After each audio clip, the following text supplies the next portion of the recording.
Congratulations, runners. You have made it to single digits in your training program for Dopey Challenge, which means the Dopey is only 9 weeks away at this point.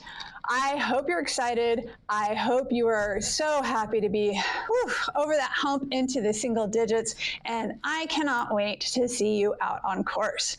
Now, obviously, it's super exciting to have it that close. However, that also means that we are deep into training. It is still going to be a while until we start doing that ramp down. So I wanted to give you some things to think about, because this week, if you're following the Physical Therapy for Everybody training plan, we have a rest week or a light week.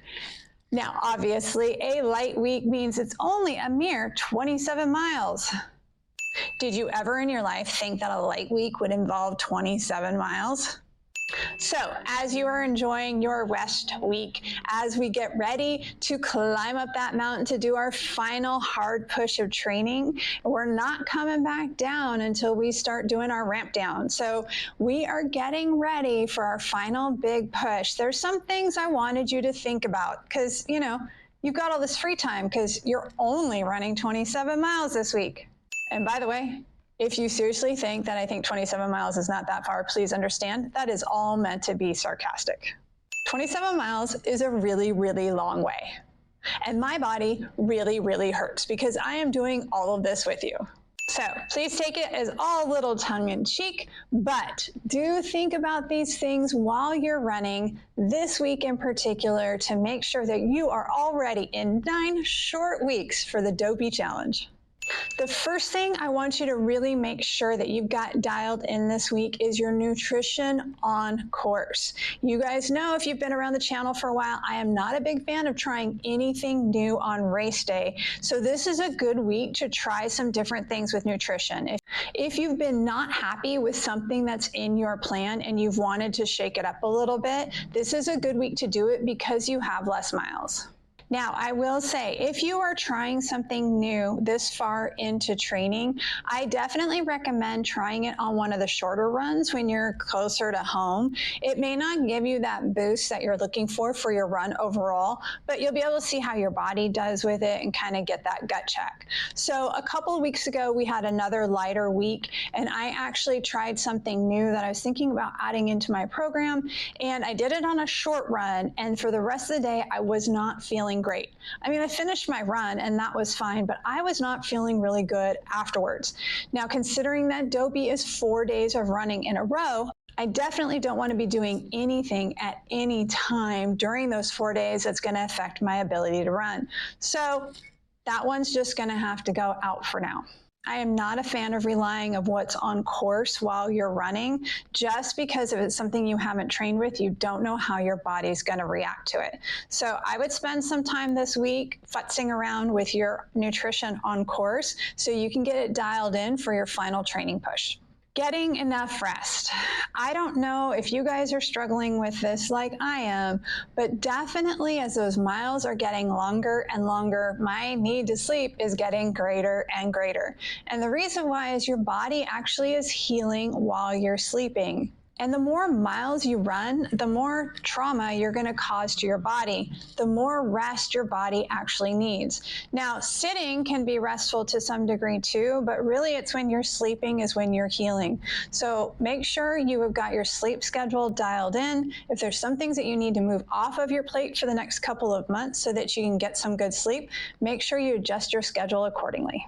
And hey, as I am getting in my final push for fundraising, I would be remiss not to tell you about Team Hope Story that I am running with. Hope Story is committed to providing education, support, and mentoring for families that have a child who's recently been diagnosed with Down syndrome.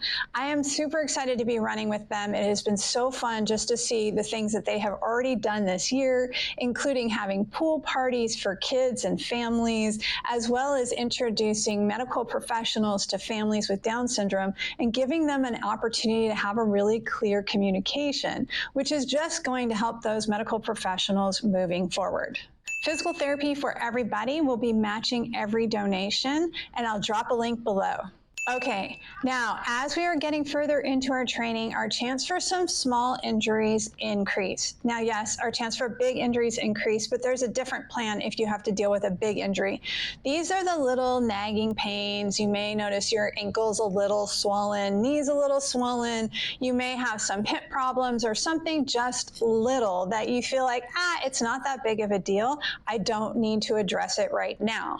Friends, you do need to address it right now because there's no time off between now and the big race day. So you want to make sure if you are having any little nagging pains that remain for longer than 24 hours, that you are addressing them. You may need to ice, you may need some rest, you may need some over-the-counter medication. But please make sure to stay on top of dealing with those nagging injuries because you don't want them to become worse and then keep you from having the race that you want. Now, if you're like me, one of the things that you least like to do after you run is stretch, and I am going to definitely recommend that you keep up your stretching routine during this time. As the miles get longer, that stretching becomes more and more important. And honestly, I know I'm a physical therapist, and I know a lot of people are like, oh, you probably stretch regularly. Friends, I'm going to tell you, I don't stretch often enough.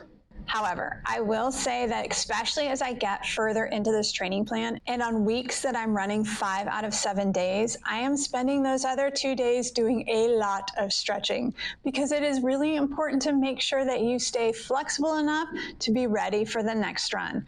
So please, please, please, if you're someone who doesn't stretch regularly, or if you're someone who does, but you notice that you're still getting more tight because the miles are getting longer, make sure you are stretching enough to keep your body nimble. And the last thing I want to encourage you in, as we are only 9 weeks from the big day, is that you have got this. You have made it this far in your training, and I know you are doing a fantastic job. Keep up with the program. Don't forget, you got to work the program in order to get the results you want. Keep going with your program. I know you have pain. I know it's a struggle, and man, the mental game is certainly pushing in right now, but you've got this and you're going to do great. I can't wait to see you guys out on the course.